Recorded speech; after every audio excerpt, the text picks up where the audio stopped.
আসসালামু আলাইকুম। মাঝে, মাঝে ভিডিও আপলোড দিতে গেলে অনেক চিন্তা ভাবনা করতে হয়। কোন ভিডিও আপলোড দেব, কোন ভিডিও আপলোড দেব না। তো অনেকদিন ধরে ভাবছিলাম এই ভিডিওটা আপলোড দেব। আমি নিজের হাতে একটা চুড়ি বানিয়েছি। আপনারা দেখছেন কী, কী ম্যাটেরিয়ালস নিয়েছি। এখানে আপনি ফিতা বা সাদা কাপড় নিতে পারেন।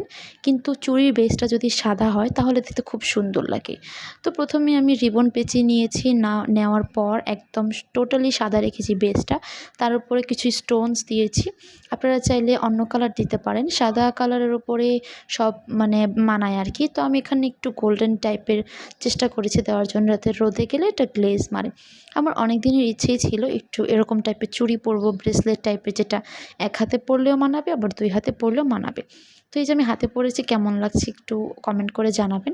অ্যান্ড আমি অনেক কনফিউজ, এটা কি আমি মানে সুন্দর করে মোট করে পরবো নাকি সিঙ্গেল পরবো। এখানে আমার অনেকগুলো চুড়ি আছে, আপনারা আমাকে কমেন্ট করে বলতে পারেন যে কোন চুড়ির সাথে পরলে এটা ভালো লাগবে। অ্যান্ড আমি চেষ্টা করেছি নিজের মতো একটু করে সাজানোর। Thank you.